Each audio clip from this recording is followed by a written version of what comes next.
Hempstead, New York. I'm Candy Crowley from CNN's State of the Union. We are here for the second presidential debate at Town Hall, sponsored by the Commission on Presidential Debates. The Gallup organization chose 82 uncommitted voters from the New York area. Their questions will drive the night. My goal is to give the conversation direction and to ensure questions get answered.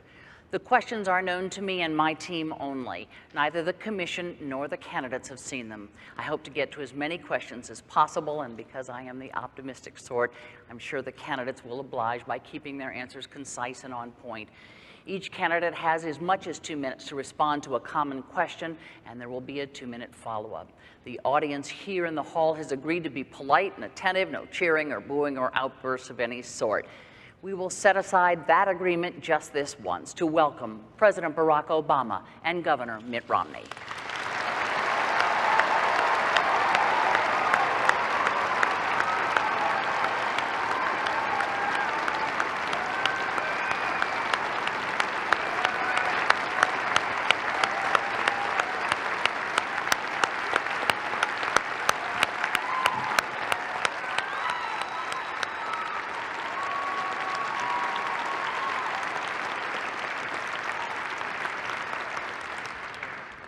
Gentlemen, thank you both for joining us here tonight. We have a lot of folks who have been waiting all day to talk to you, so I want to get right to it. Governor Romney, as you know, you won the coin toss, so the first question will go to you. And I want to turn to a first-time voter, Jeremy Epstein, who has a question for you. Mr. President, Governor Romney, as a 20-year-old college student, all I hear from professors, neighbors, and others is that when I graduate, I will have little chance to get employment. What can you say to reassure me, but more importantly, my parents, that I will be able to sufficiently support myself after I graduate?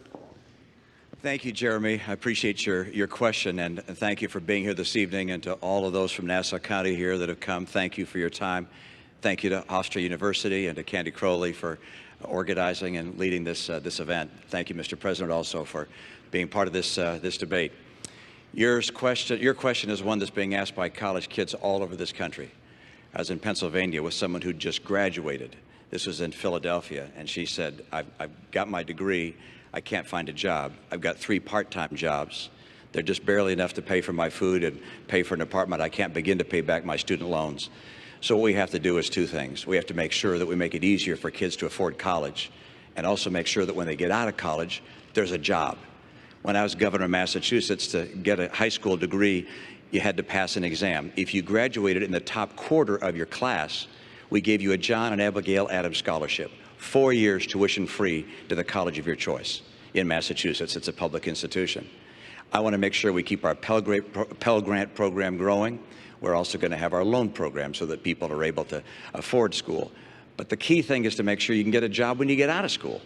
And what's happened over the last 4 years has been very, very hard for America's young people. I want you to be able to get a job. I know what it takes to get this economy going. With half of college kids graduating this year without a job, and without a college-level job, that's just unacceptable. And likewise, you've got more and more debt on your back. So more debt and less jobs. I'm going to change that. I know what it takes to create good jobs again. I know what it takes to make sure that you have the kind of opportunity you deserve. And kids across this country are going to recognize we're bringing back an economy. It's not going to be like the last 4 years. The middle class has been crushed over the last 4 years, and jobs have been too scarce. I know what it takes to bring them back, and I'm going to do that and make sure when you graduate. When do you graduate? 2014. When you come out in 2014, I presume I'm going to be president. I'm going to make sure you get a job. Thanks, Jeremy. Yeah, you bet. Mr. President. Jeremy, first of all, your future is bright. And the fact that you're making an investment in higher education is critical, not just to you, but to the entire nation. Now, the most important thing we can do is to make sure that we are creating jobs in this country, but not just jobs, good paying jobs, ones that can support a family. And what I want to do is build on the 5 million jobs that we've created over the last 30 months in the private sector alone. And there are a bunch of things that we can do to make sure your future is bright.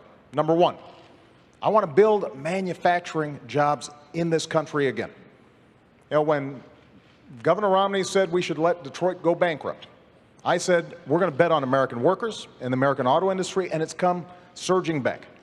I want to do that in industries, not just in Detroit, but all across the country. And that means we change our tax code, so we're giving incentives to companies that are investing here in the United States and creating jobs here. It also means we're helping them and small businesses to export all around the world in new markets. Number two, we've got to make sure that we have the best education system in the world. And the fact that you're going to college is great, but I want everybody to get a great education. And we've worked hard to make sure that student loans are available for folks like you. But I also want to make sure that community colleges are offering slots for workers to get retrained for the jobs that are out there right now and the jobs of the future. Number three, we've got to control our own energy.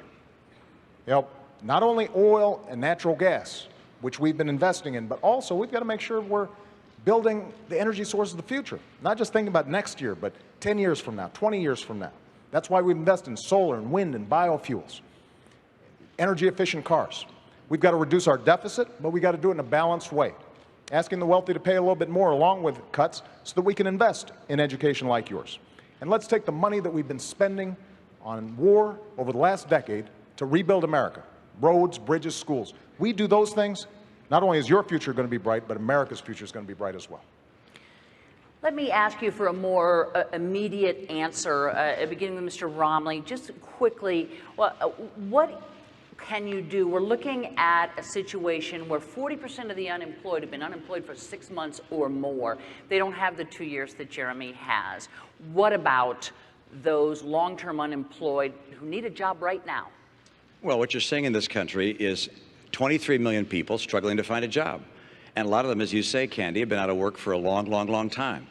The president's policies have been exercised over the last 4 years, and they haven't put Americans back to work. We have fewer people working today than we had when the president took office. If the unemployment rate was 7.8% when he took office, it's 7.8% now. But if you calculated that unemployment rate, taking back the people who dropped out of the workforce, it would be 10.7%. We have not made the progress we need to make to put people back to work. That's why I put out a 5-point plan that gets America 12 million new jobs in 4 years and rising take-home pay. It's going to help Jeremy get a job when he comes out of school. It's going to help people across the country that are unemployed right now. And one thing that the president said, which I want to make sure that we understand, he said that I said we should take Detroit bankrupt. And that's right. My plan was to have the company go through bankruptcy like 7-Eleven did at Macy's and at Continental Airlines and come out stronger. And I know he keeps saying, you wanted to take Detroit bankrupt. Well, the president took Detroit bankrupt. You took General Motors bankrupt. You took Chrysler bankrupt. So when you say that I wanted to take the auto industry bankrupt, you actually did. And I think it's important to know that that was a process that was necessary to get those companies back on their feet so they could start hiring more people. That was precisely what I recommended and ultimately what happened. Let me give the president a chance to go ahead. Candy, what Governor Romney said just isn't true. He wanted to take them into bankruptcy without providing them any way to stay open.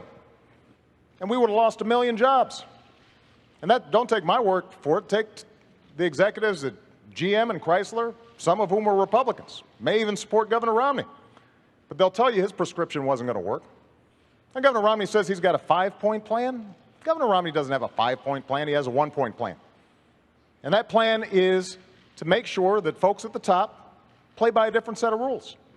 That's been his philosophy in the private sector, that's been his philosophy as governor, that's been his philosophy as a presidential candidate.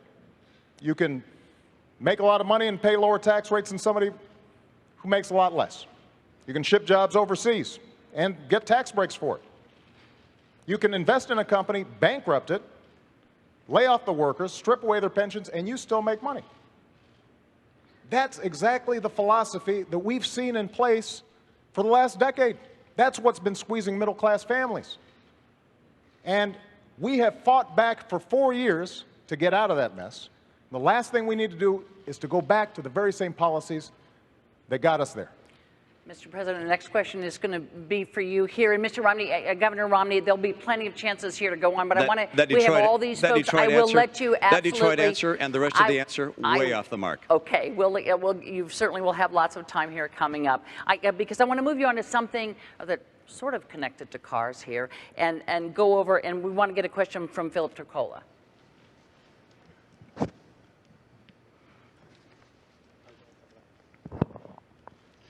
Your Energy Secretary, Stephen Chu, has now been on record 3 times stating it's not policy of his department to help lower gas prices. Do you agree with Secretary Chu that this is not the job of the Energy Department? The most important thing we can do is to make sure we control our own energy. So here's what I've done since I've been president. We have increased oil production to the highest levels in 16 years. Natural gas production is the highest it's been in decades. We have seen increases in coal production and coal employment. But what I've also said is we can't just produce traditional sources of energy, we've also got to look to the future. That's why we doubled fuel efficiency standards on cars. That means that in the middle of the next decade, any car you buy, you're going to end up going twice as far on a gallon of gas. That's why we've doubled clean energy production like wind and solar and biofuels. And all these things have contributed to us lowering our oil imports to the lowest levels in 16 years. Now, I want to build on that. And that means, yes, we still continue to open up new areas for drilling. We continue to make it a priority for us to go after natural gas. We've got potentially 600,000 jobs and 100 years' worth of energy right beneath our feet with natural gas. And we can do it in an environmentally sound way.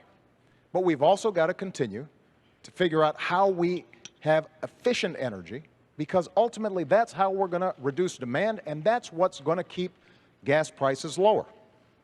Now, Governor Romney will say he's got an all-of-the-above plan, but basically his plan is to let the oil companies write the energy policies. So he's got the oil and gas part, but he doesn't have the clean energy part. And if we are only thinking about tomorrow or the next day and not thinking about 10 years from now, we're not going to control our own economic future. Because China, Germany, they're making these investments. And I'm not going to cede those jobs of the future to those countries. I expect those new energy sources to be built right here in the United States. That's going to help Jeremy get a job. It's also going to make sure that you're not paying as much for gas. Governor, on the subject of gas prices. Well, let's look at the president's policies, all right, as opposed to the rhetoric, because we've had 4 years of policies being played out. And the president's right in terms of the additional oil production, but none of it came on federal land. As a matter of fact, oil production is down 14% this year on federal land, and gas production is down 9%.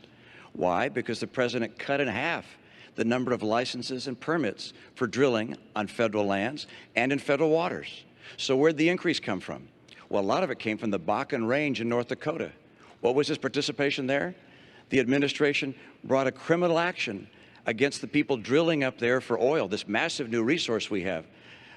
And what was the cause? 20 or 25 birds were killed, and they brought out a Migratory Bird Act to go after them on a criminal basis.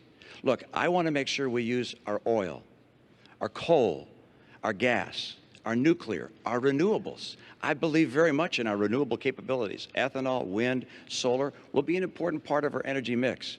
But what we don't need is to have the president keeping us from taking advantage of oil, coal, and gas. This has not been Mr. Oil or Mr. Gas or Mr. Coal. Talk to the people that are working in those industries. I was in coal country. People grab my arms and say, please, save my job. The head of the EPA said, you can't build a coal plant. It's virtually impossible given our regulations. When the president ran for office, he said, if you build a coal plant, you can go ahead, but you'll go bankrupt. That's not the right course for America. Let's take advantage of the energy resources we have, as well as the energy sources for the future. And if we do that, if we do what I'm planning on doing, which is getting us energy independent, North America energy independence, within 8 years, you're going to see manufacturing jobs come back because our energy is low cost. They're already beginning to come back because of our abundant energy. I'll get America and North America energy independent. I'll do it by more drilling, more permits and licenses. We're going to bring that pipeline in from Canada. How in the world the president said no to that pipeline, I will never know. This is about bringing good jobs back for the middle class of America, and that's what I'm going to do. Mr. President, let me just see if I can move you to the gist of this question, which is, are we looking at the new normal? I can tell you that tomorrow morning, a lot of people in Hempstead will wake up and fill up, and they will find that the price of gas is over $4 a gallon. Is it within the purview of the government to bring those prices down, or are we looking at the new normal? Candy, there's no doubt that world demand's gone up, but our production is going up, and we're using oil more efficiently. And very little of what Governor Romney just said is true. We've opened up public lands. We're actually drilling more on public lands than in the previous administration. And the previous president was an oil man. And natural gas isn't just appearing magically. We're encouraging it and working with the industry. And when I hear Governor Romney say he's a big coal guy, and keep in mind, Governor, when you were governor of Massachusetts, you stood in front of a coal plant and pointed at it and said, this plant kills, and took great pride in shutting it down. And now suddenly you're a big champion of coal. So what I've tried to do is be consistent. With respect to something like coal, we made the largest investment in clean coal technology to make sure that even as we're producing more coal, we're producing it cleaner and smarter. Same thing with oil, same thing with natural gas. And the proof is our oil imports are down to the lowest levels in 20 years. Oil production is up, natural gas production is up, and most importantly, we're also starting to build cars that are more efficient. And that's creating jobs. That means those cars can be exported because that's the demand around the world. And it also means that it'll save money in your pocketbook. That's the strategy you need on all of the above strategy, and that's what we're going to do in the next 4 years. But that's not what you've done in the last 4 years. That's the problem. Sure. In the last 4 years, you cut permits and licenses on federal land and federal waters in half. Not true, Governor Romney. So how much did you cut them by? Not true. By how much did you cut them by then? Governor, we have actually produced more oil. No. How much did you cut licenses and permits on federal land and federal waters? Governor Romney, here's what we did. There were a whole bunch of oil companies. I had a question, and the question was, how much did you cut them by? You want me to answer How much did you cut them by? I'm happy to answer the question. All right, and it is? Here's what happened. You had a whole bunch of oil companies who had leases on public lands that they weren't using. So what we said was, you can't just sit on this for 10, 20, 30 years, decide when you want to drill, when you want to produce, when it's most profitable for you. These are public lands. So if you want to drill on public lands, you use it or you lose it. Okay, now and so what we did was take away those leases, and we are now reletting them so that we can actually make a profit. And production on government lands is down. No, it isn't. Production on government land of oil is down 14%. Governor, and production on you're gas saying is is down 9%. It's just not true. It's absolutely true. Look, there's no question but that the people recognize that we have not produced more I'll give you oil your time. and gas on federal lands and in federal waters. And coal production is not up. Coal jobs are not up. I was just at a coal facility where some 1,200 people lost their jobs. The right course for America is to have a true all-of-the-above policy. I don't think anyone really believes that you're a person who's going to be pushing for oil and gas and coal. You'll get your chance in a moment. I'm still speaking. Well, And the answer is, I don't believe people think that's the case because that wasn't a question. Okay. That was a statement. I don't think the American people believe that. I will fight for oil, coal, and natural gas. And the proof of whether a strategy is working or not is what the price is that you're paying at the pump. If you're paying less than you paid a year or two ago, why then the strategy is working.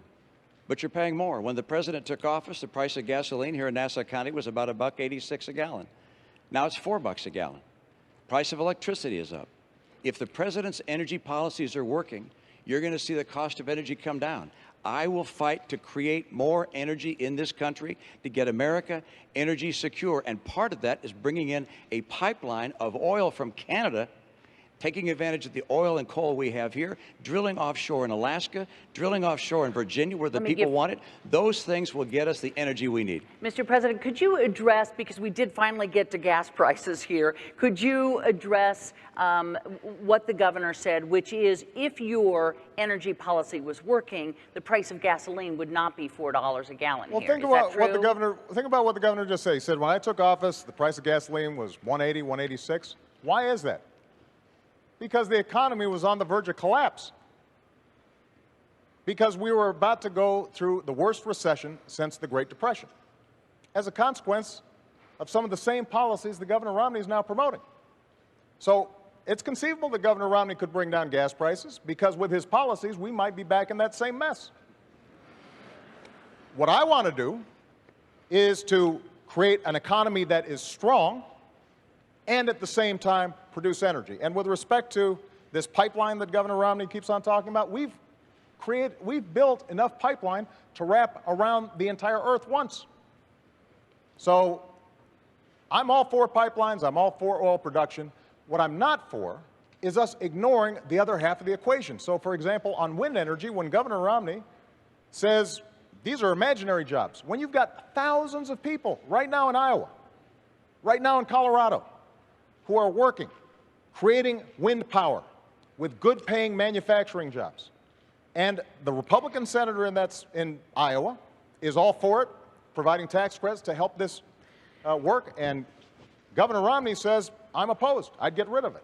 That's not an energy strategy for the future. And we need to win that future. And I intend to win it as President of the United States. I got to move you along. He and the the next first, question he is for actually you. He actually got the first question, so I get the last question, last answer on that one. Actually, in the follow-up, it doesn't quite work like that, but I'm going to give you a chance here. I promise you I'm going to. And the next question is for you. So if you want to, you know, continue on, but I don't want to leave all these guys sitting here. Candy, I don't have a policy of stopping wind jobs in Iowa, and they're not phantom jobs. They're real jobs. Okay. I appreciate wind jobs in Iowa and across our country. I appreciate the jobs in coal and oil and gas. I'm going to make sure that taking advantage of our energy resources will bring back manufacturing to America.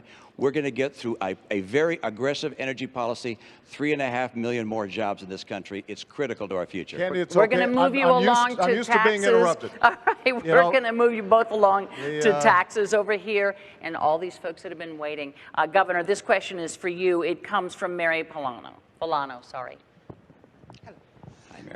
Governor Romney, you have stated that if you're elected president, you would plan to reduce the tax rates for all the tax brackets, and that you would work with the Congress to eliminate some deductions in order to make up for the loss in revenue. Concerning these various deductions, the mortgage deduction, the charitable deductions, the child tax credit, and also the, what's that other credit? I forgot. You're doing great. Oh, I remember. The education credits, which are important to me because I have children in college. What would be your position on those things, which are important to the middle class? Thank you very much. And let me tell you, you're absolutely right about part of that, which is I want to bring the rates down. I want to simplify the tax code, and I want to get middle-income taxpayers to have lower taxes. And the reason I want middle-income taxpayers to have lower taxes is because middle-income taxpayers have been buried over the past 4 years. You've seen, as middle-income people in this country, incomes go down $4,300 a family, even as gasoline prices have gone up $2,000. Health insurance premiums up $2,500. Food prices up. Utility prices up. The middle-income families in America have been crushed over the last 4 years. So I want to get some relief to middle-income families. That's part one. Now, how about deductions? Because I'm going to bring rates down across the board for everybody, but I'm going to limit deductions and exemptions and credits, particularly for people at the high end, because I am not going to have people at the high end pay less than they're paying now. The top 5% of taxpayers will continue to pay 60% of the income tax the nation collects. So that'll stay the same. Middle-income people are going to get a tax break. And so in terms of bringing down deductions, one way of doing that would be to say everybody gets, I'll pick a number, $25,000 of deductions and credits. And you can decide which ones to use. Your home mortgage interest deduction, charity, child tax credit, and so forth. You can use those as part of filling that bucket, if you will, of deductions. But your rate comes down, and the burden also comes down on you for one more reason, and that is every middle-income taxpayer no longer will pay any tax on interest, dividends, or capital gains. No tax on your savings. That makes life a lot easier. If you're getting interest from a bank, if you're getting a statement from a mutual fund, or any other kind of investments you have, you don't have to worry about filing taxes on that, because there'll be no taxes for anybody making $200,000 a year and less on your interest, dividends, and capital gains. Why am I lowering taxes on the middle class? Because under the last 4 years, they've been buried. And I want to help people in the middle class. And I will not, under any circumstances, reduce the share that's being paid by the highest income taxpayers.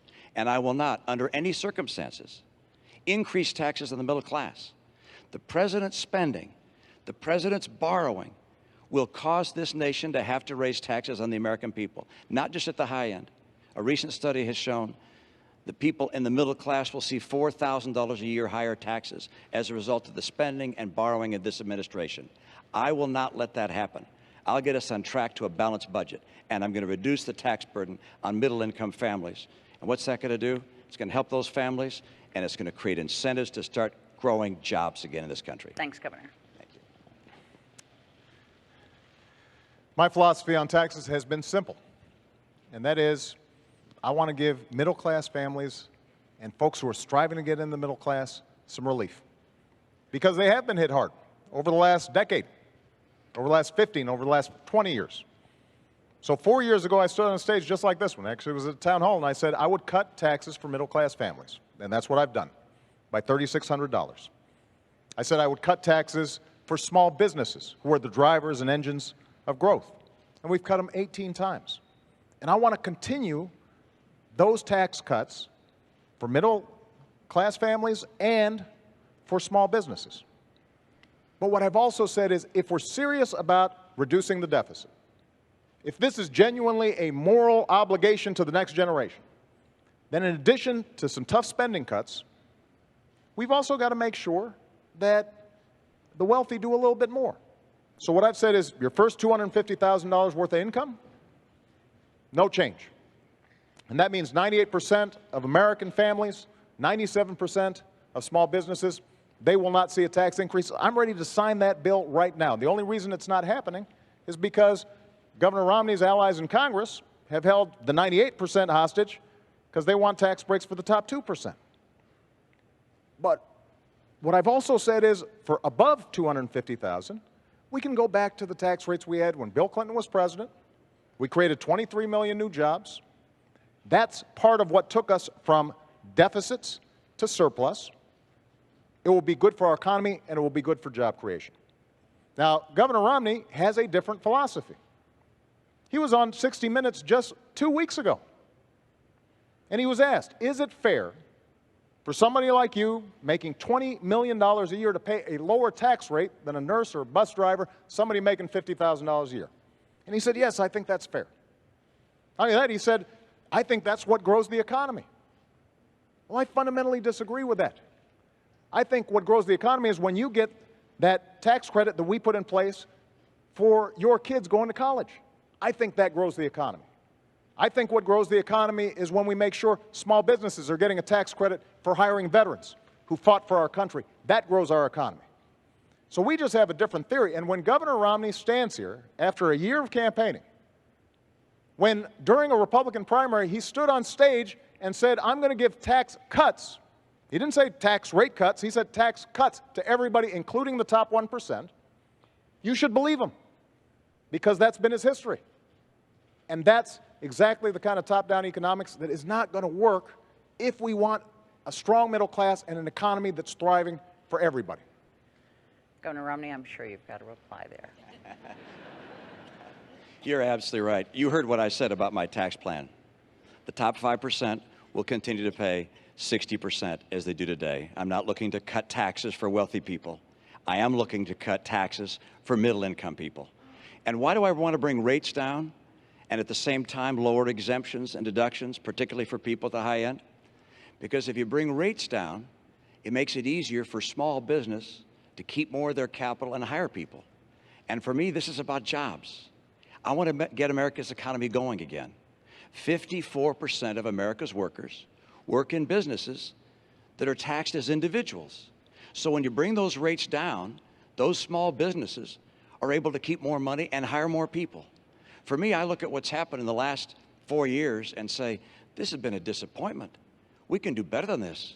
We don't have to settle for how many months? 43 months with unemployment above 8%. 23 million Americans struggling to find a good job right now.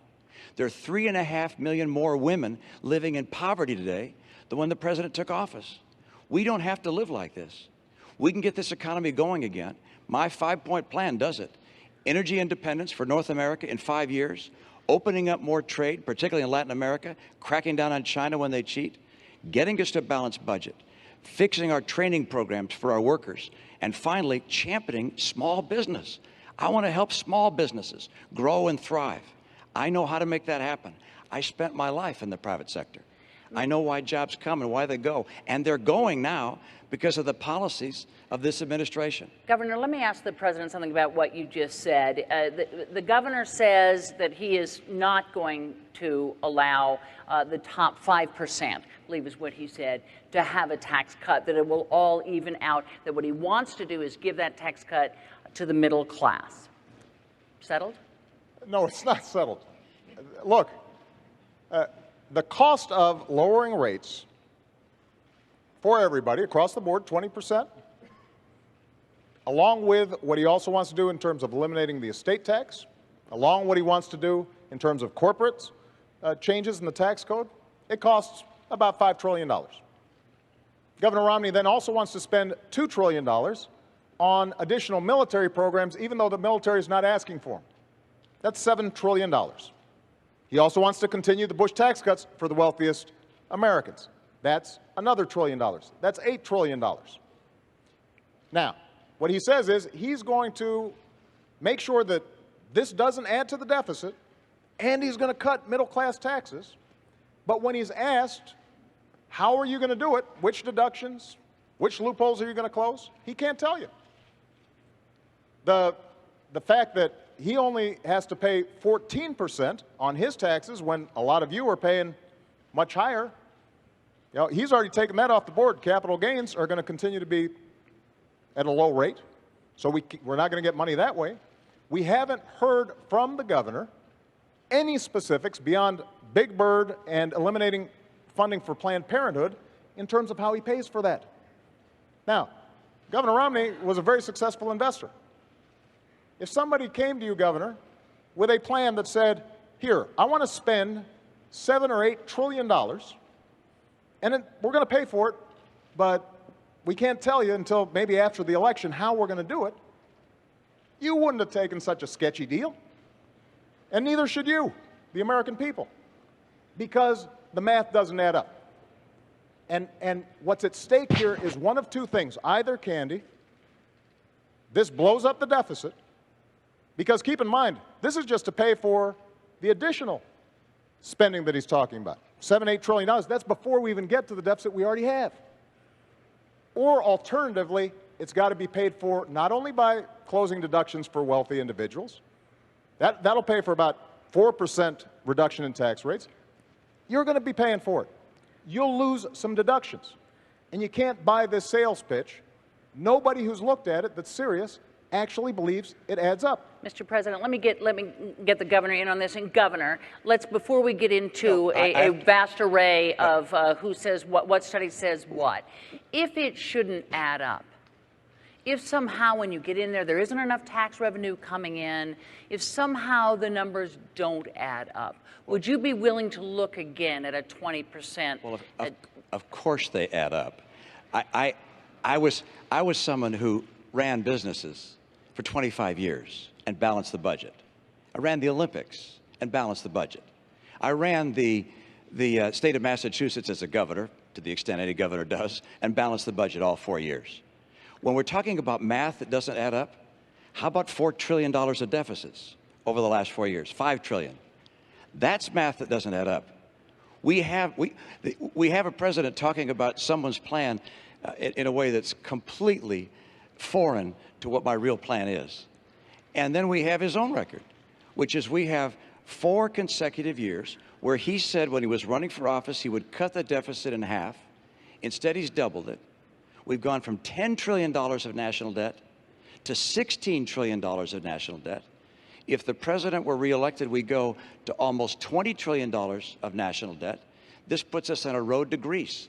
I know what it takes to balance budgets. I've done it my entire life. So, for instance, when he says yours is a $5 trillion cut, Well, no, it's not, because I'm offsetting some of the reductions with holding down some of the deductions. And Governor, I need to have you both hang up. I understand the stakes here. I understand both of you, but I will get run out of town if I don't described to you, Mr. President, I just described to you precisely how I do it, with a single number that people can put, and they can put their deductions and credits into that bucket. Mr. President, we're keeping track, I promise you. And Mr. President, the next question is for you, so stay standing. And it's Catherine Fenton who has a question for you. In what new ways do you intend to rectify the inequalities in the workplace, specifically regarding females making only 72% of what their male counterparts earn? Well, Catherine, this is a great question. And, you know, I was raised by a single mom who had to put herself through school while looking after 2 kids. And she worked hard every day and made a lot of sacrifices to make sure we got everything we needed. My grandmother, she started off as a secretary in a bank. She never got college education, even though she was smart as a whip. And she worked her way up to become a vice president of a local bank, but she hit the glass ceiling. She trained people who would end up becoming her bosses during the course of her career. She didn't complain. That's not what you did in that generation. And this is one of the reasons why the first bill I signed was something called the Lilly Ledbetter Bill. And this is named after this amazing woman who had been doing the same job as a man for years, found out that she was getting paid less, and the Supreme Court said that she couldn't bring suit because she should have found out about it earlier. She had no way of finding out about it. So we fixed that. And that's an example of the kind of advocacy that we need, because women are increasingly the breadwinners in the family. This is not just a women's issue. This is a family issue. There's a middle-class issue. And that's why we've got to fight for it. It also means that we've got to make sure that young people like yourself are able to afford a college education. Earlier, Governor Romney talked about he wants to make Pell Grants and other education accessible for young people. Well, the truth of the matter is that that's exactly what we've done. We've expanded Pell Grants for millions of people, including millions of young women all across the country. We did it by taking $60 billion that was going to banks and lenders as middlemen for the student loan program, and we said, let's just cut out the middleman. Let's give the money directly to students. And as a consequence, we've seen millions of young people be able to afford college, and that's going to make sure that young women are going to be able to compete in that marketplace. But we've got to enforce the laws, which is what we are doing, and we've also got to make sure that in every walk of life, we do not tolerate discrimination. That's been one of the hallmarks of my administration. I'm going to continue to push on this issue for the next 4 years. Governor Romney, pay equity for women. Thank you, and important topic, and one which I learned a great deal about, particularly as I was serving as governor of my state, because I had the chance to pull together a cabinet, and all the applicants seemed to be men. And I went to my staff and I said, how come all the people for these jobs are all men? They said, well, these are the people that have the qualifications. And I said, well, gosh, can't we find some women that are also qualified? And so we took a concerted effort to go out and find women who had backgrounds that could be qualified to become members of our cabinet. I went to a number of women's groups and said, can you help us find folks? And they brought us whole binders full of women. I was proud of the fact that after I staffed my cabinet and my senior staff, that the University of New York in Albany did a survey of all 50 states and concluded that mine had more women in senior leadership positions than any other state in America. Now, one of the reasons I was able to get so many good women to be part of that team was because of our recruiting effort, but number two, because I recognized that if you're going to have women in the workforce, that sometimes they need to be more flexible. My chief of staff, for instance, had 2 kids that were still in school. She said, I can't be here until 7 or 8 o'clock at night. I need to be able to get home at 5 o'clock so I can be there for making dinner for my kids and being with them when they get home from school. So he said, fine, let's have a flexible schedule so you can have hours that work for you.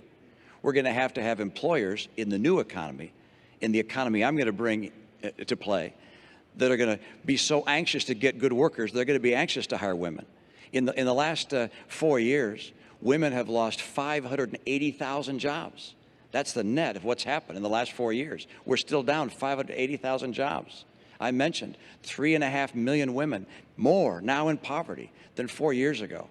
What we can do to help young women and women of all ages is to have a strong economy, so strong that employers are looking to find good employees and bringing them into their workforce and adapting to a flexible work schedule that gives women the opportunities that they would otherwise not be able to afford. This is what I've done. It's what I look forward to doing, and I know what it takes to make an economy work. And I know what a working economy looks like. And an economy with 7.8% unemployment is not a real strong economy. An economy that has 23 million people looking for work is not a strong economy. An economy with 50% of kids graduating from college that can't find a job or a college-level job, that's not what we have to have. I'm going to help women in America get good work by getting a stronger economy and by supporting women in the workforce. Mr. President, why don't you get in on this quickly, please? Catherine, I just want to point out that when Governor Romney's campaign was asked about the Lilly Ledbetter bill, whether he supported it, he said, "I'll get back to you." And that's not the kind of advocacy that women need in any economy.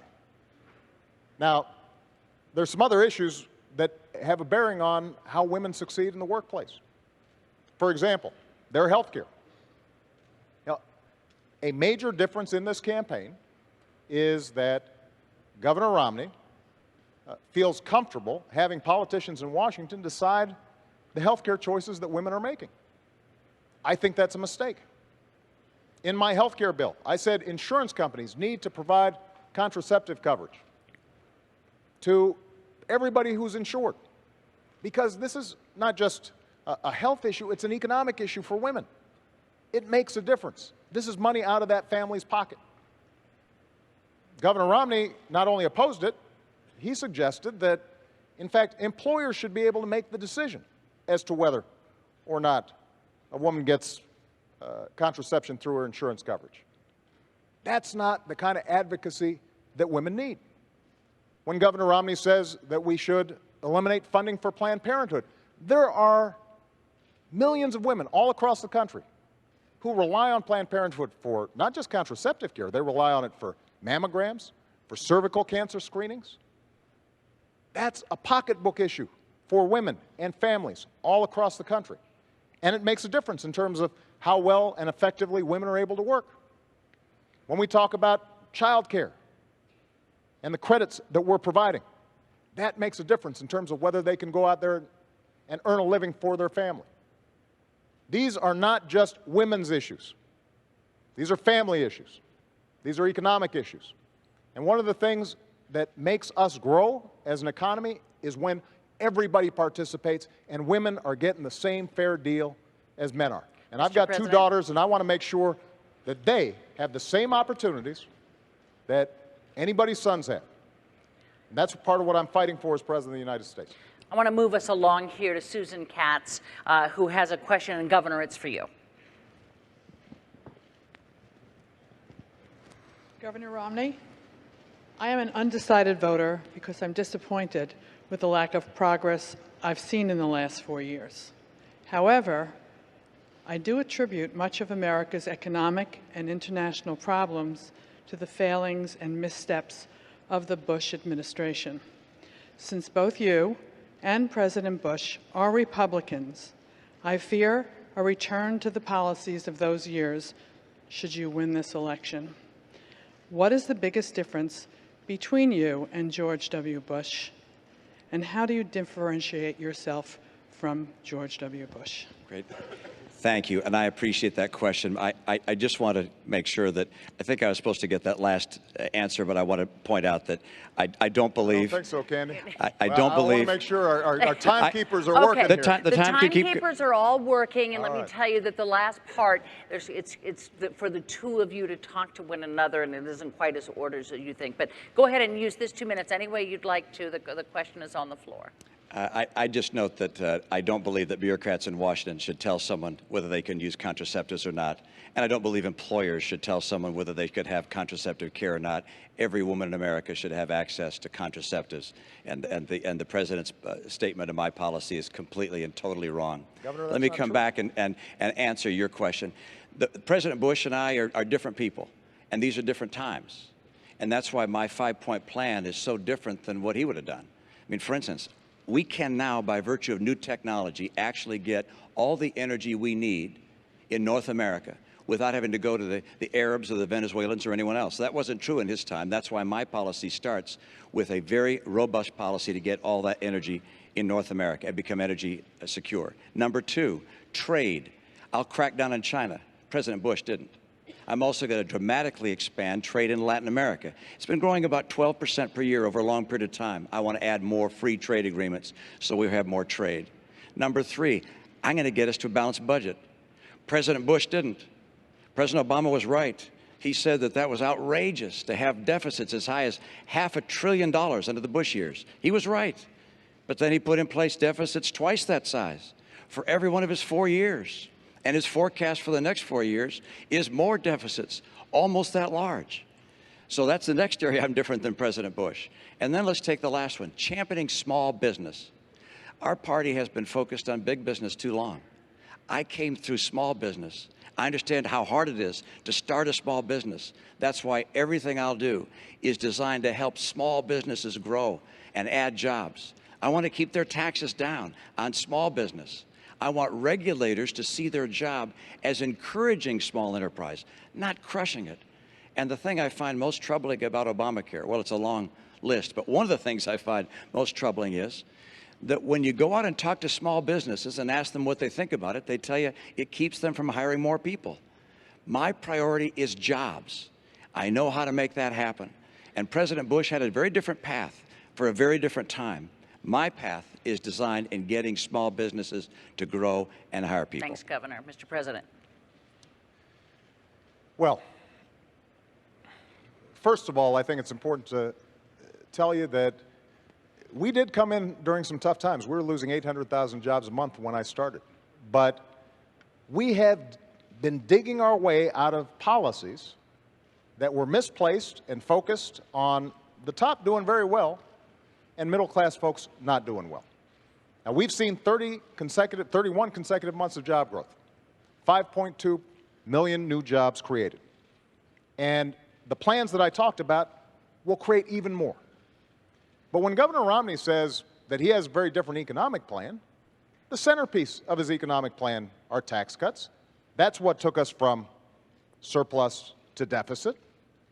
When he talks about getting tough on China, keep in mind that Governor Romney invested in companies that were pioneers of outsourcing to China and is currently investing in countries, in companies that are building surveillance equipment for China to spy on its own folks. Governor, you're the last person who's going to get tough on China. And what we've done when it comes to trade is not only sign 3 trade deals to open up new markets, but we've also set up a task force for trade that goes after anybody who is taking advantage of American workers or businesses and not creating a level playing field. We've brought twice as many cases against unfair trading practices than the previous administration, and we've won every single one that's been decided. When I said that we had to make sure that China was not flooding our domestic market with cheap tires, Governor Romney said I was being protectionist, that it wouldn't be helpful to American workers. Well, in fact, we saved 1,000 jobs. And that's the kind of tough trade actions that are required. But the last point I want to make is this. There are some things where Governor Romney is different from George Bush. George Bush didn't propose turning Medicare into a voucher. George Bush embraced comprehensive immigration reform. He didn't call for self-deportation. George Bush never suggested that we eliminate funding for Planned Parenthood. So there are differences between Governor Romney and George Bush, but they're not on economic policy. In some ways, he's gone to a more extreme place when it comes to social policy. And I think that's a mistake. That's not how we're going to move our economy forward. I want to move you both along to the next question because it's in the same wheelhouse, so you will be able to respond. But the president does get this question. I want to call on Michael Jones.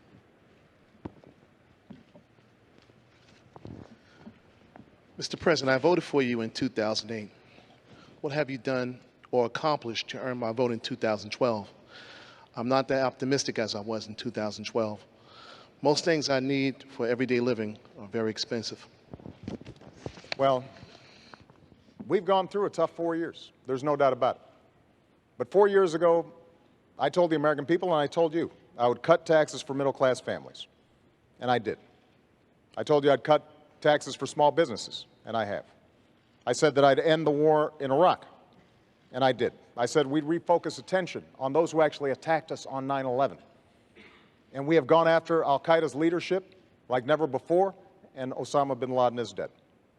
I said that we would put in place health care reform to make sure that insurance companies can't jerk you around, and if you don't have health insurance, that you'd have a chance to get affordable insurance. And I have. I committed that I would rein in the excesses of Wall Street, and we passed the toughest Wall Street reforms since the 1930s. We've created 5 million jobs, gone from 800,000 jobs a month being lost, and we are making progress. We saved an auto industry that was on the brink of collapse. Now, does that mean you're not struggling? Absolutely not. A lot of us are.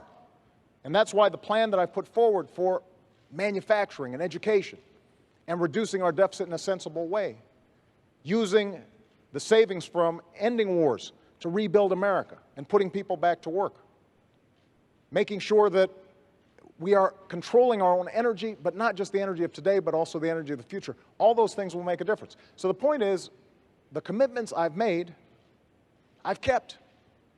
And those that I haven't been able to keep, it's not for lack of trying, and we're going to get it done in a second term. But you should pay attention to this campaign because Governor Romney has made some commitments as well. And I suspect he'll keep those too. You know, when members of the Republican Congress say we're going to sign a no-tax pledge so that we don't ask a dime from millionaires and billionaires to reduce our deficit so we can still invest in education and helping kids go to college, he said, me too. When they said, we're going to cut Planned Parenthood funding, he said, me too. When he said, we're going to repeal Obamacare, first thing I'm going to do, despite the fact that it's the same health care plan that he passed in Massachusetts and is working well, he said, me too. That is not the kind of leadership that you need, but you should expect that those are promises he's going to keep. Mr. And the President, choice in this election is going to be whose promises are going to be more likely to help you in your life, make sure your kids can go to college, make sure that you are getting a good paying job, making sure that Medicare and Social Security will be there for you. Thank you. Governor. I think you know better. I think you know that these last 4 years haven't been so good as the president just described, and that you don't feel like you're confident that the next 4 years are going to be much better either. I can tell you that if you were to elect President Obama, you know what you're going to get. You're going to get a repeat of the last 4 years. We just can't afford 4 more years like the last 4 years. He said that by now we'd have unemployment at 5.4%. The difference between where it is and 5.4% is 9 million Americans without work. I wasn't the one that said 5.4%. This was the president's plan. Didn't get there. He said he would have by now put forward a plan to reform Medicare and Social Security because he pointed out they're on the road to bankruptcy. He would reform them. He'd get that done. He hasn't even made a proposal on either one. He said in his first year he'd put out an immigration plan that would deal with our immigration challenges. Didn't even file it. This is a president who has not been able to do what he said he'd do. He said that he'd cut in half the deficit. He hasn't done that either. In fact, he doubled it. He said that by now middle-income families would have a reduction in their health insurance premiums by $2,500 a year. It's gone up by $2,500 a year. And if Obamacare is passed or implemented, it's already been passed, if it's implemented fully, it'll be another $2,500 on top. The middle class is getting crushed under the policies of a president who has not understood what it takes to get the economy working again. He keeps saying, look, I've created 5 million jobs. That's after losing 5 million jobs. The entire record is such that the unemployment has not been reduced in this country. The unemployment, the number of people who are still looking for work, is still 23 million Americans. There are more people in poverty, 1 out of 6 people in poverty. How about food stamps? When he took office, 32 million people were on food stamps. Today, 47 million people are on food stamps. How about the growth of the economy? It's growing more slowly this year than last year, and more slowly last year than the year before. The president wants to do well, I understand, but the policies he's put in place, from Obamacare to Dodd-Frank, to his tax policies, to his regulatory policies, these policies combined have not led this economy take off and grow like it could have. You might say, well, you got an example of when it worked better? Yeah. In the Reagan recession, where unemployment hit 10.8%, between that period, the end of that recession, and equivalent period of time to today, Ronald Reagan's recovery created twice as many jobs as this president's recovery. 5 million jobs doesn't even keep up with our population growth. And the only reason the unemployment rate seems a little lower today is because of all the people that have dropped out of the workforce. The president has tried, but his policies haven't worked. He's great as a speaker and describing his plans and his vision. That's wonderful, except we have a record to look at. And that record shows he just hasn't been able to cut the deficit, to put in place reforms for Medicare and Social Security, to preserve them, to get us the rising incomes we need. Median incomes down $4,300 a family, and 23 million Americans out of work. That's what this election is about. It's about who can get the middle class in this country a bright and prosperous future and assure our kids the kind of hope and optimism they deserve. Governor, I want to move you along. Don't go away, and we'll have plenty of time to respond. We are quite aware of the clock for both of you, but I want to bring in a different subject here. Mr. President, I'll be right back with you. Lorraine Osorio has a question for you about a topic we have not heard. Yes, this is for Governor Romney, and we'll be right with you, Mr. President. Thanks. Is it Lorena? Lorraine. Lorraine? Yeah, Lorraine. Yeah. Lorraine. How you doing? Good, thanks. President. Romney, what do you plan on doing with immigrants without their green card that are currently living here as productive members of society? Thank you. Lorraine, did I get that right? Good. Thank you for your question. And let me step back and tell you what I'd like to do with our immigration policy broadly and include an answer to your question. First of all, this is a nation of immigrants. We welcome people coming to this country as immigrants. My dad was born in Mexico of American parents. Ann's dad was born in Wales and is a first-generation American. We welcome legal immigrants into this country. I want our legal system to work better. I want it to be streamlined. I want it to be clearer. I don't think you shouldn't have to hire a lawyer to figure out how to get into this country legally. I also think that we should give visas to people, green cards rather, to people who graduate with skills that we need. People around the world with accredited degrees in science and math get a green card stapled to their diploma. Come to the US of A. We should make sure that our legal system works. Number two, we're going to have to stop illegal immigration. There are 4 million people who are waiting in line to get here legally. Those who've come here illegally take their place. So I will not grant amnesty to those who've come here illegally. What I will do is I'll put in place an employment verification system and make sure that employers that hire people who have come here illegally are sanctioned for doing so. I won't put in place magnets for people coming here illegally. So, for instance, I would not give driver's licenses to those that have come here illegally, as the president would. The kids of those that came here illegally, those kids, I think, should have a pathway to become a permanent resident of the United States. And military service, for instance, is one way they would have that kind of pathway to become a permanent resident. Now, when the president ran for office, he said that he'd put in place in his first year a piece of legislation. He'd file a bill in his first year that would reform our immigration system, protect legal immigration, stop illegal immigration. He didn't do it. He had a Democrat House and Democrat Senate, supermajority in both houses. Why did he fail to even promote legislation that would have provided an answer for those that want to come here legally and for those that are here illegally today? That's a question I think the president will have a chance to answer right now. Good. I look forward to it. Was Lorraine, we are a nation of immigrants. I mean, we're just a few miles away from Ellis Island. We all understand what this country has become because talent from all around the world wants to come here.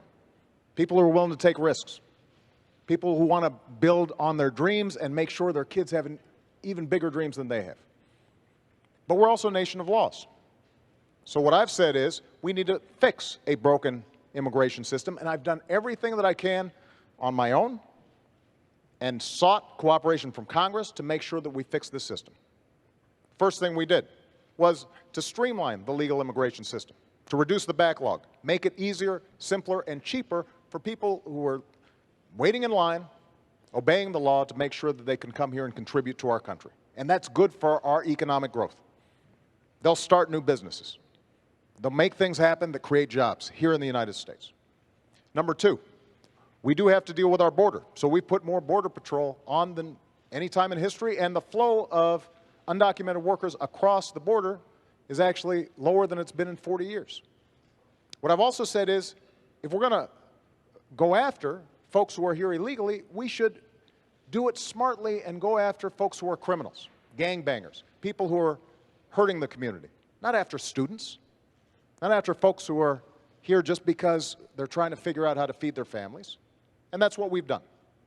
And what I've also said is, for young people who come here, brought here oftentimes by their parents, have gone to school here, pledged allegiance to the flag, think of this as their country, understand themselves as Americans in every way except having papers, then we should make sure that we give them a pathway to citizenship. And that's what I've done administratively. Now, Governor Romney just said that he wants to help those young people too, but during the Republican primary, he said, I will veto the DREAM Act that would allow these young people to have access. His main strategy during the Republican primary was to say, we're going to encourage self-deportation, making life so miserable on folks that they'll leave. He called the Arizona law a model for the nation. Part of the Arizona law said that law enforcement officers could stop folks because they suspected maybe they looked like they might be undocumented workers and check their papers. And you know what? If my daughter or yours looks to somebody like they're not a citizen, I don't want to empower somebody like that. So we can fix this system in a comprehensive way. And when Governor Romney says the challenge is, well, Obama didn't try, that's not true. I sat down with Democrats and Republicans at the beginning of my term, and I said, let's fix this system, including senators previously who had supported it on the Republican side. But it's very hard for Republicans in Congress to support comprehensive immigration reform if their standard bearer has said that this is not something I'm interested in supporting. Let me get the governor in here, Mr. President. Let's speak to, if you could, Governor, the idea of self-deportation. Let me go back and speak to the points that the president made, and let's get them correct. I did not say that the Arizona law was a model for the nation in that aspect. I said that the E-Verify portion of the Arizona law, which is the portion of the law which says that employers could be able to determine whether someone is here illegally or not illegally, that was a model for the nation. That's number one. Number two, I asked the president a question I think Hispanics and immigrants all over the nation have asked. He was asked this on Univision the other day. Why, when you said you'd file legislation in your first year, didn't you do it? And he didn't answer. He doesn't answer that question. He said the standard bearer wasn't for it.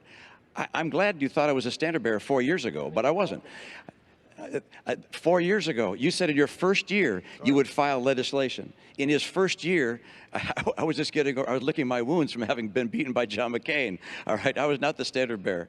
My view is that this president should have honored his promise to do as he said. Now, let me mention one other thing, and that is self-deportation says let people make their own choice. What I was saying is we're not going to round up 12 million people, undocumented, illegals, and take them out of the nation. Instead, let people make their own choice.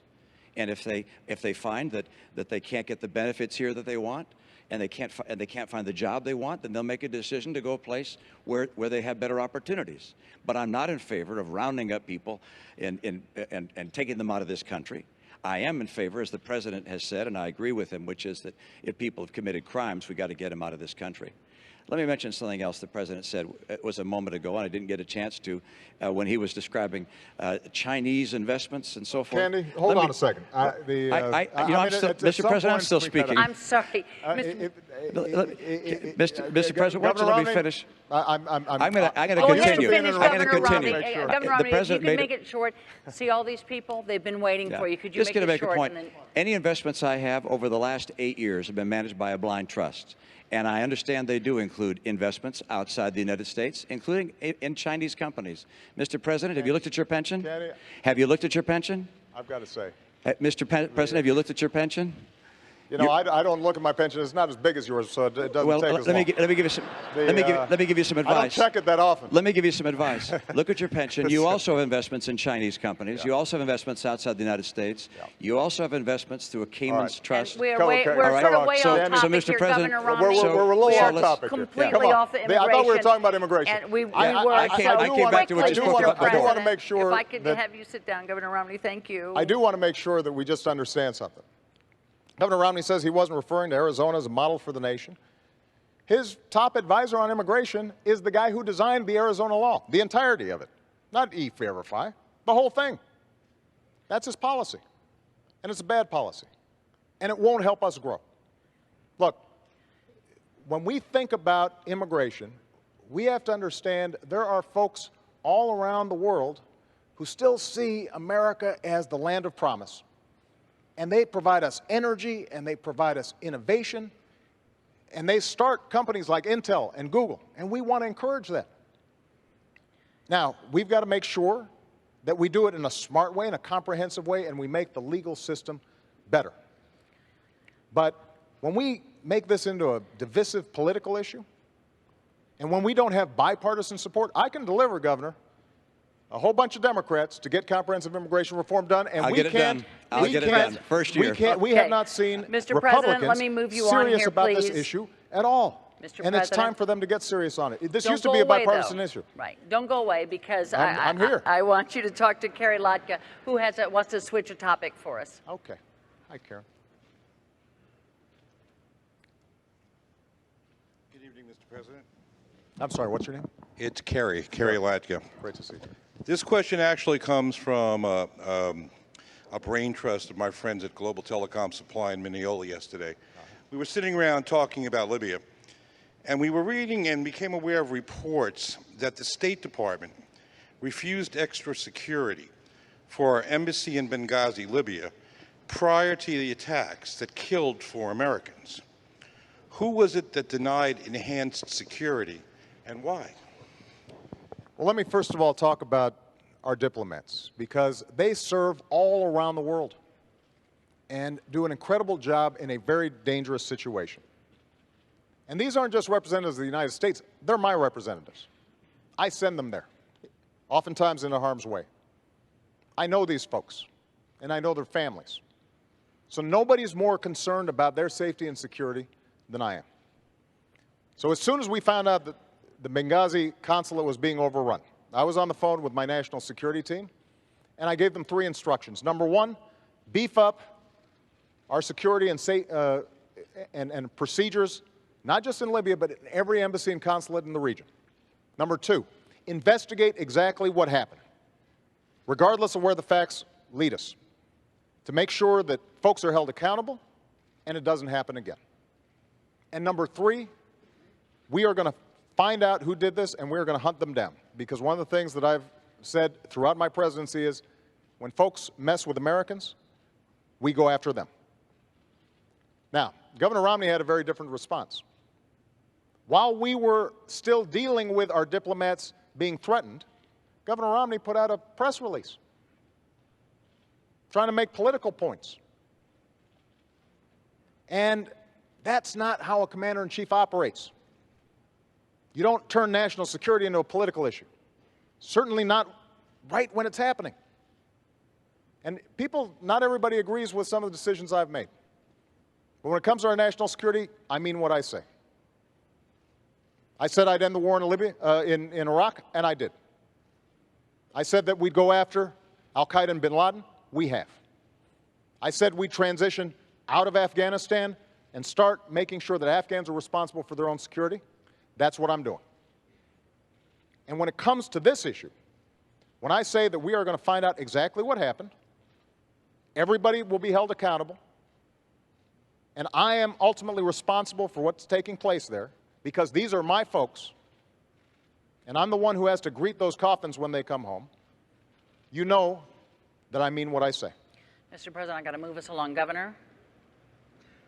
Thank you, Carrie, for your question. It's an important one. And I think the President just said correctly that the buck does stop at his desk, and he takes responsibility for the failure in providing those security resources, and those terrible things may well happen from time to time. I feel very deeply sympathetic for the families of those who lost loved ones. And today there's a memorial service for one of those that was lost in this tragedy. We think of their families and care for them deeply. There were other issues associated with this tragedy. There were many days that passed before we knew whether this was a spontaneous demonstration or actually whether it was a terrorist attack. And there was no demonstration involved. It was a terrorist attack. And it took a long time for that to be told to the American people. Whether there was some misleading or instead whether we just didn't know what happened, I think you have to ask yourself, why didn't we know 5 days later when the ambassador to the United Nations went on TV to say that this was a demonstration? How could we have not known? But I find more troubling than this, that on the day following the assassination of a United States ambassador, the first time that's happened since 1979, when we have 4 Americans killed there, when apparently we didn't know what happened, that the President, the day after that happened, flies to Las Vegas for a political fundraiser, then the next day to Colorado for another event, another political event. I think these actions taken by a president and a leader have symbolic significance, and perhaps even a material significance, in that you'd hope that during that time we could call in the people who were actually eyewitnesses. We've read their accounts now about what happened. It was very clear this was not a demonstration. This was an attack by terrorists. And this calls into question the President's whole policy in the Middle East. Look what's happening in Syria, in Egypt, now in Libya. Consider the distance between ourselves and Israel. The President said that he was going to put daylight between us and Israel. We have Iran 4 years closer to a nuclear bomb. Syria is not just the tragedy of 30,000 civilians being killed by a military, but also a strategically significant player for America. The President's policies throughout the Middle East began with an apology tour and pursue a strategy of leading from behind. And this strategy is unraveling before our very eyes. Because we're closing in, I want to still get a lot of people in. I want to ask you something, Mr. President, and then have the governor just quickly. Your Secretary of State, as I'm sure you know, has said that she takes full responsibility for the attack on the diplomatic mission in Benghazi. Does the buck stop with your Secretary of State as far as what went on here? No. Secretary Clinton has done an extraordinary job, but she works for me. I'm the president, and I'm always responsible. And that's why nobody's more interested in finding out exactly what happened than I did. The day after the attack, Governor, I stood in the Rose Garden and I told the American people and the world that we were going to find out exactly what happened, that this was an act of terror, and I also said that we're going to hunt down those who committed this crime. And then a few days later, I was there greeting the caskets coming into Andrews Air Force Base and grieving with the families. And the suggestion that anybody in my team, whether the Secretary of State, our UN ambassador, anybody on my team would play politics or mislead when we've lost 4 of our own, Governor, is offensive. That's not what we do. That's not what I do as president. That's not what I do as commander-in-chief. Governor, if you want to reply just quickly to this, please. I certainly do. I think it's interesting the President just said something which is that on the day after the attack, he went to the Rose Garden and said that this was an act of terror. That's what I said. You said in the Rose Garden, the day after the attack, it was an act of terror. It was not a spontaneous demonstration. Is that what you're saying? Please proceed, Governor. I want to make sure we get that for the record, because it took the president 14 days before he called the attack in Benghazi an act of terror. Get the transcript. He did, in fact, sir. So let me call it an act of terror. Can you say that a little louder, Candy? He did call it an act of terror. It did as well take 2 weeks or so for the whole idea of there being a riot out there about this tape to come out. You're correct about that. The administration indicated that this was a reaction to a video and was a spontaneous reaction. They did. It took them a long time to say this was a terrorist act by a terrorist group. And to suggest, am I incorrect in that regard? On Sunday, your secretary, the ambassador of the United Nations went on the Sunday television shows and spoke about how this was a spontaneous reaction. I'm happy to have a longer conversation about foreign policy. Absolutely, but I want to move you on, and also people can go to the transcripts. I just want to make sure that figure all out what these was said wonderful and folks when. are going to have a chance to get some of their questions answered. Because what I want to do, Mr. President, stand there for a second, because I want to introduce you to Nina Gonzalez, who brought up a question that we hear a lot, both over the internet and from this crowd. President Obama, during the Democratic National Convention in 2008, you stated you wanted to keep AK-47s out of the hands of criminals. What has your administration done or plan to do to limit the availability of assault weapons? We're a nation that believes in the Second Amendment, and I believe in the Second Amendment. We've got a long tradition of hunting and sportsmen and people who want to make sure they can protect themselves. But there have been too many instances during the course of my presidency where I've had to comfort families who've lost somebody, most recently out in Aurora. Just a couple of weeks ago, actually probably about a month, I saw a mother who I had met at the bedside of her son who had been shot in that theater. And her son had been shot through the head. And we spent some time and we said a prayer. And remarkably, about 2 months later, this young man and his mom showed up, and he looked unbelievable, good as new. But there were a lot of families who didn't have that good fortune, and whose sons or daughters or husbands didn't survive. So my belief is that, A, we have to enforce the laws we've already got, make sure that we're keeping guns out of the hands of criminals, those who are mentally ill. We've done a much better job in terms of background checks, but we've got more to do when it comes to enforcement. But I also share your belief that weapons that were designed for soldiers in war theaters don't belong on our streets. And so what I'm trying to do is to get a broader conversation about how do we reduce the violence generally. Part of it is seeing if we can get an assault weapons ban reintroduced, but part of it is also looking at other sources of the violence. Because frankly, in my hometown of Chicago, there's an awful lot of violence, and they're not using AK-47s, they're using cheap handguns. And so what can we do to intervene to make sure that young people have opportunity, that our schools are working, that if there's violence on the streets, that working with faith groups and law enforcement, we can catch it before it gets out of control. And so what I want is a comprehensive strategy. Part of it is seeing if we can get automatic weapons that kill folks in amazing numbers out of the hands of criminals and the mentally ill. But part of it is also going deeper and seeing if we can get into these communities and making sure we catch violent impulses before they occur. Governor Romney, the question is about assault weapons, AK-47s.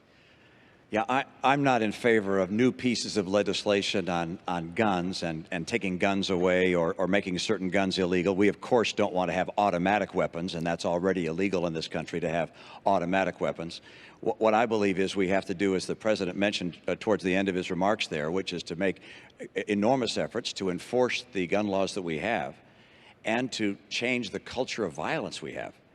And you ask, how are we going to do that? And there are a number of things. He mentioned good schools. I totally agree. We were able to drive our schools to be #1 in the nation in my state. And I believe if we do a better job in education, we'll give people the hope and opportunity they deserve, and perhaps less violence from that. But let me mention another thing, and that is parents. We need moms and dads helping raise kids. Wherever possible, the benefit of having two parents in the home, and that's not always possible. A lot of great single moms, single dads. But gosh, to tell our kids that before they have babies, they ought to think about getting married to someone, that's a great idea. Because if there's a two-parent family, the prospect of living in poverty goes down dramatically. The opportunities that the child will be able to achieve increase dramatically. So we can make changes in the way our culture works to help bring people away from violence and give them opportunity and bring them in the American system. The greatest failure we've had with regards to gun violence in some respects is what is known as Fast and Furious, which was a program under this administration, and how it worked exactly, I think we don't know precisely, but where thousands of automatic and AK-47 type weapons were given to people that ultimately gave them to drug lords. They used those weapons against their own citizens and killed Americans with them. And this was a program of the government. For what purpose it was put in place, I can't imagine. But it's one of the great tragedies related to violence in our society, which has occurred during this administration, which I think the American people would like to understand fully. It's been investigated to a degree, but the administration has carried out executive privilege to prevent all the information from coming out. I'd like to understand who it was that did this, what the idea was behind it, why it led to the violence. Thousands of guns going to Mexican drug lords. Governor, if I could, the question was about these assault weapons that once were banned and are no longer banned. I know that you signed an assault weapons ban when you were in Massachusetts. Obviously, with this question, you no longer do support that. Why is that, given the kind of violence that we see sometimes with these mass killings? Why is that you've changed your mind? Well, Candy, actually, in my state, the pro-gun folks and the anti-gun folks came together and put together a piece of legislation. And it's referred to as an assault weapon ban, but it had, at the signing of the bill, both the pro-gun and the anti-gun people came together because it provided opportunities for both that both wanted. There were hunting opportunities, for instance, that hadn't previously been available and so forth. So it was a mutually agreed upon piece of legislation. That's what we need more of, Candy. What we have right now in Washington is a place that's gridlocked.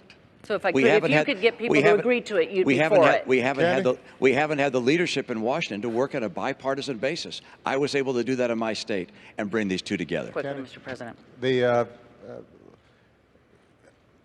First of all, I think Governor Romney was for an assault weapons ban before he was against it. And he said that the reason he changed his mind was in part because he was seeking the endorsement of the National Rifle Association. So that's on the record. But I think that one area we agree on is the importance of parents and the importance of schools.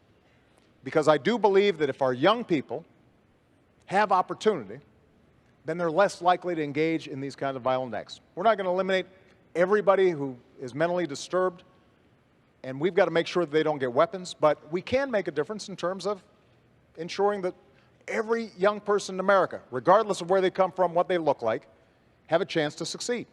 And Candy, we haven't had a chance to talk about education much, but I think it is very important to understand that the reforms we've put in place, working with 46 governors around the country, are seeing schools that are some of the ones that are the toughest for kids starting to succeed. We're starting to see gains in math and science.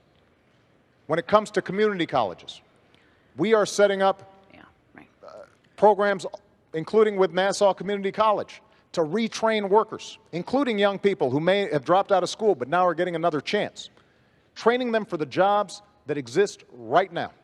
And in fact, employers are looking for skilled workers. And so we're matching them up, giving them access to higher education. As I said, we have made sure that millions of young people are able to get an education that they weren't able to get before. Now, Mr. President, I have to move you along here. You said you wanted to hear these questions, and we need to do it here. Just 1 second, because this is important. This is part of the choice in this election. And when Governor Romney was asked whether hiring more teachers was important to growing our economy, Governor Romney said that doesn't grow our economy. The When he question, was of course, asked, was Mr. President, was class size- guns here, so I need to move us I along. understand. The question was guns, so let me But this will make a bring in difference another. in terms of whether or not we can move this economy forward for these young people. I understand. And reduce our violence. Okay, thank you so much. I want to ask Carol Goldberg to stand up because she gets to a question that both these men have been passionate about. It's for Governor Romney. The outsourcing of American jobs overseas has taken a toll on our economy. What plans do you have to put back and keep jobs here in the United States? Boy, great question, an important question, because you're absolutely right. And the place where we've seen manufacturing go has been China. China is now the largest manufacturer in the world. It used to be the United States of America. A lot of good people have lost jobs.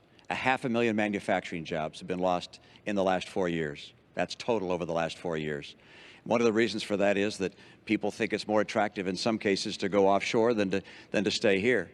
We have made it less attractive for enterprises to stay here than to go offshore from time to time. What I will do as president is make sure it's more attractive to come to America again. This is the way we're going to create jobs in this country. It's not by trickle-down government, saying we're going to take more money from people and hire more government workers, raise more taxes, put in place more regulations. Trickle-down government has never worked here, has never worked anywhere.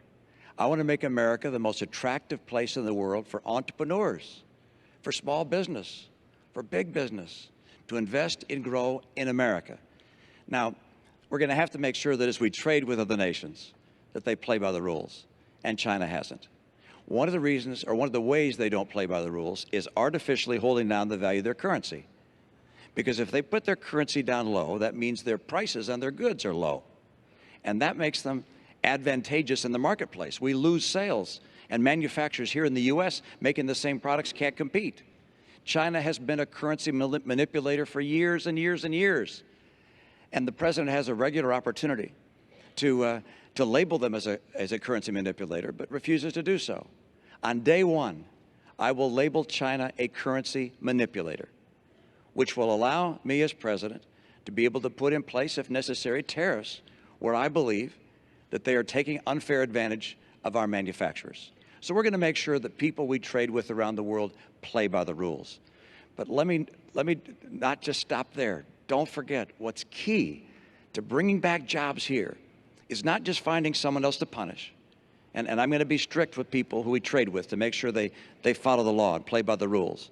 But it's also to make America the most attractive place in the world for businesses of all kinds. That's why I want to bring down the tax rates on small employers, big employers. So they want to be here.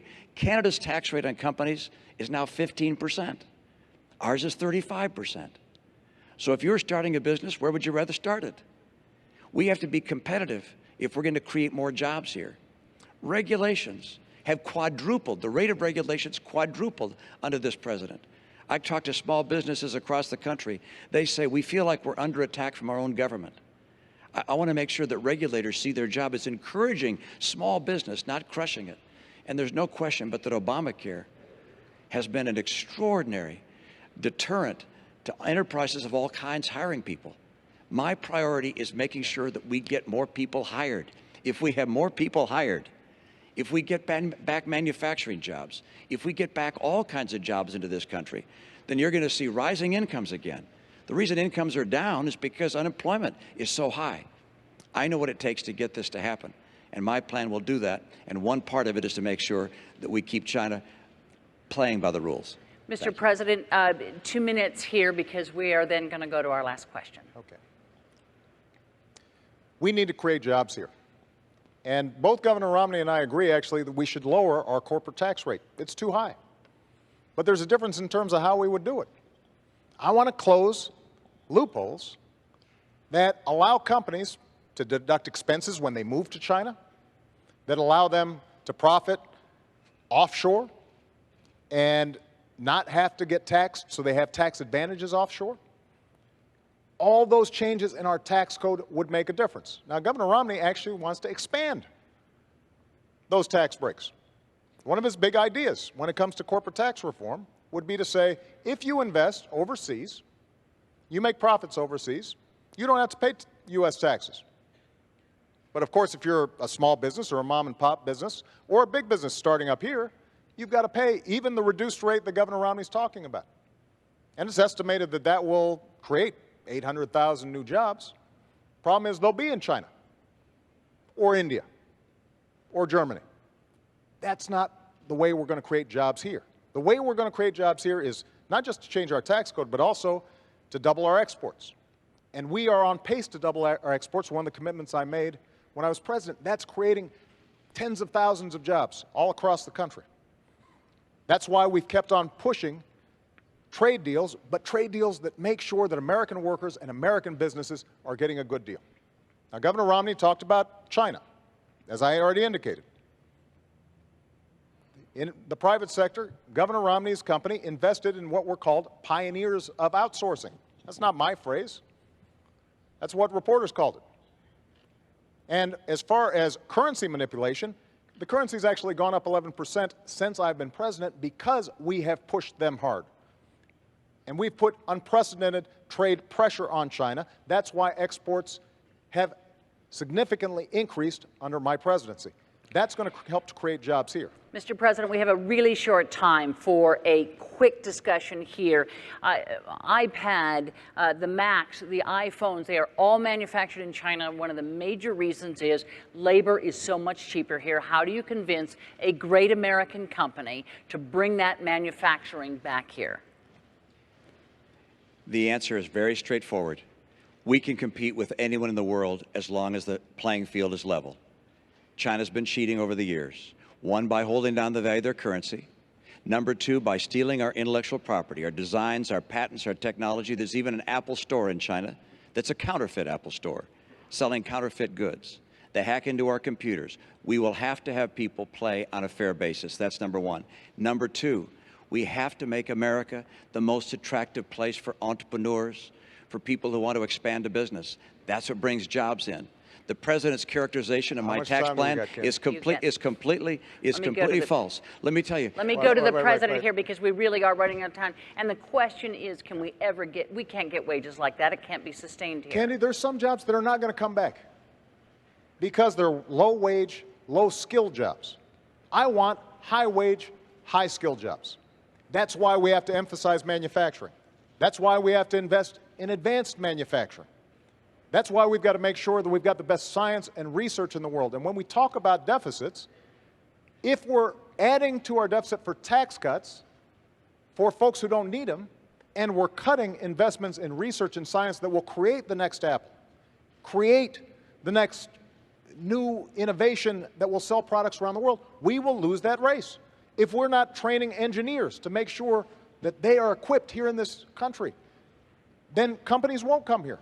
Those investments are what's going to help to make sure that we continue to lead this world economy, not just next year, but 10 years from now, 50 years from now, 100 years from now. Thanks, Mr. President. Government does not create jobs. Government does not create jobs. I want to introduce you to Barry Green because he's going to have the last question to you first.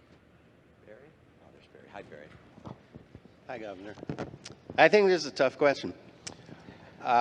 Each of you, what do you believe is the biggest misperception that the American people have about you as a man and a candidate? Using specific examples, can you take this opportunity to debunk that misperception and set us straight? Thank you. And that's an opportunity for me, and I appreciate it. In the nature of a campaign, it seems that some campaigns are focused on attacking a person rather than prescribing their own future and the things they'd like to do.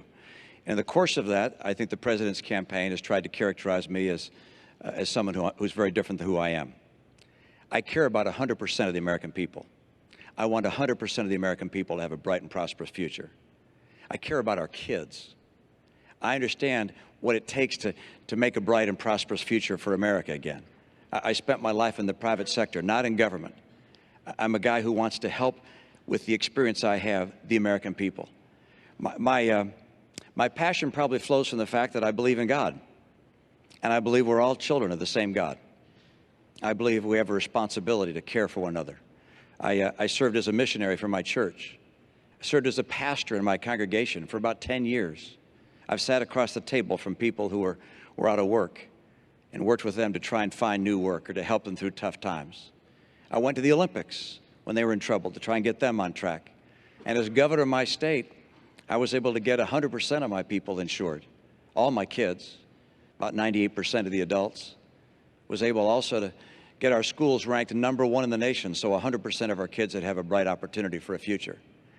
I understand that I can get this country on track again. We don't have to settle for what we're going through.